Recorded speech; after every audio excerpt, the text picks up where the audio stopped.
अस्सलाम वालेकुम दोस्तों, अपनी नेक्स्ट वीडियो के साथ आपको वेलकम करता हूं अपने इस चैनल में। उम्मीद है सब खैरियत से होंगे। तो दोस्तों, आज इस वीडियो में मैं आपको बताऊंगा दो अहम कामों के बारे में जो लाजमी तौर पे आपने जल्द से जल्द करने की कोशिश करनी है, वरना आपके लिए प्रॉब्लम हो सकती है।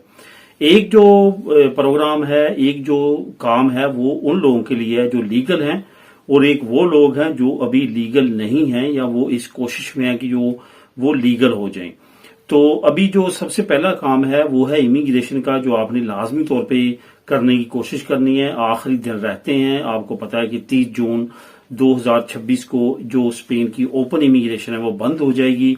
इसकी बिल्कुल आपने ये उम्मीद नहीं रखनी कि ये मजीद आगे एक्सटेंड होगी, क्योंकि इस वक्त जो है वो पेशोई के हालात काफी ज्यादा डिफिकल्टी में है, क्योंकि अपोजिशन जमातें काफी ज्यादा कोशिश कर रही हैं कि किसी न किसी तरह पेशोई जो है वो इस वक्त इलेक्शन की तरफ लेके जाए मुल्क को। अभी तक जो है पेड्रो सेंचेज डटे हुए हैं, और वो इमिग्रेशन के साथ साथ बाकी मामलात में भी अपोजिशन को काफी ज्यादा टफ टाइम दे रहे हैं। तो उम्मीद है कि अपने टाइम पे ही स्पेन में इलेक्शन होगी, यानी कि 2027 में।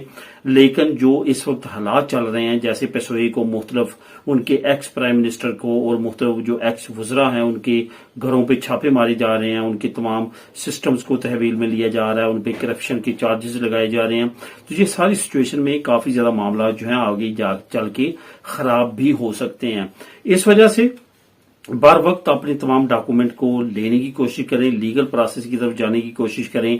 ना सिर्फ वो लोग जो कि अभी इमिग्रेशन में अपने डॉक्यूमेंट अप्लाई करना चाहते हैं वो, बल्कि वो लोग भी जो कि स्पेन की नेशनलिटी अप्लाई करना चाहते हैं, उनका टाइम पूरा हो चुका है, एग्जाम दे दिए हैं या देने वाले हैं, वो भी जल्द से जल्द अपने तमाम मामलात को करते हुए स्पेन की नेशनलिटी अगर लेना चाहते हैं तो जल्द से जल्द आपको उस तरफ जाना चाहिए और वो अप्लाई करनी चाहिए।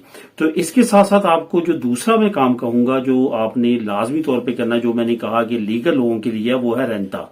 रेंटा भी आपको पता है कि 30 जून 2026 आखिरी डेट है रेंटे की। तो वो लोग जिन्होंने रेंटा जमा नहीं करवाया, अपना डिक्लेयर नहीं करवाया, वो लाजमी तौर पे अपना रेंटा डिक्लेयर करवा लें। अभी तमाम ऑप्शन आपके सामने खुले हैं।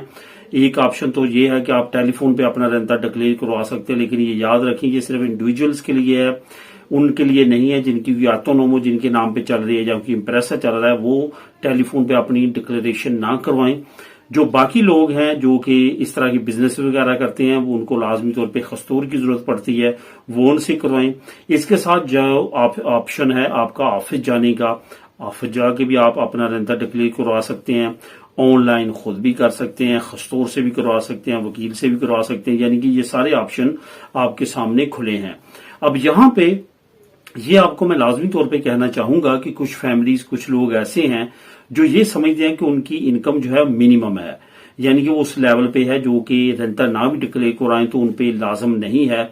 और बहुत सारे लोग, बहुत सारी फैमिलीज ऐसी हैं जिनके जहन में ये बात है कि अगर हमने एक मरतबा डिक्लेयर करवा दिया तो हर साल करवाना पड़ेगा।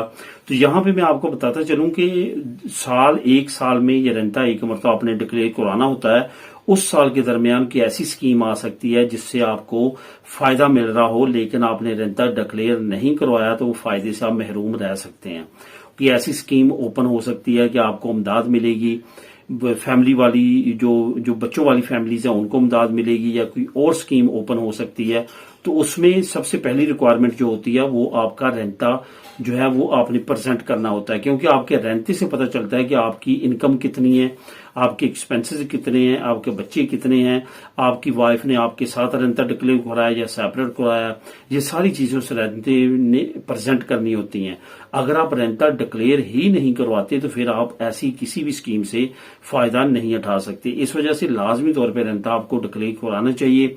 इंग्रेसो मिनिमम विटाल हो, अयूदा दी अलक्लेयर हो, या कोई और अमदाद हो, या कोई और स्कीम हो जिसमें आपने पार्टिसिपेट करना हो, तो सिर्फ और सिर्फ रेंटे की वजह से आप महरूम रह सकते हैं। इस वजह से ये मैं कहना चाहूंगा कि चंद दिन इसके बाकी हैं, लाजमी तौर पर रेंटा जो है वो डिक्लेयर करवाएं, ताकि आपको आने वाले वक्त में अगर रेंटे की जरूरत पड़ती है तो आप वो प्रेजेंट कर सकें।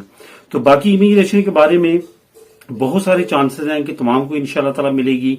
जैसे कि हुकूमत कह रही है कि 1.5 मिलियन तक लोगों की एप्लीकेशन जो है पहुंचने की बहुत ज्यादा उम्मीद है। یہ 30 جون 2026 تک. تو امیگریشن جو ہے اس کے بعد جیسے کلوز ہوگی، یہ تمام فائلوں کو چیک کرنے کے بعد حکومت ان کو پاس کرنا شروع کرے گی، اور جن کی ریجیکشن ہوگی وہ اپیلوں کی طرف جائیں گی، تو ان کی اپیلوں پہ پھر کاروائی سٹارٹ کی جائے گی. تو دوستو یہ 2 کام ہیں جو آپ کو لازمی طور پہ بار بار کرنے چاہیے، تاکہ آپ اس میں اگر دیر کریں گے تو پھر آپ اس سے محروم رہ سکتے ہیں. ملے نیکسٹ ویڈیو میں نئی اپڈیٹس کے ساتھ. اللہ حافظ.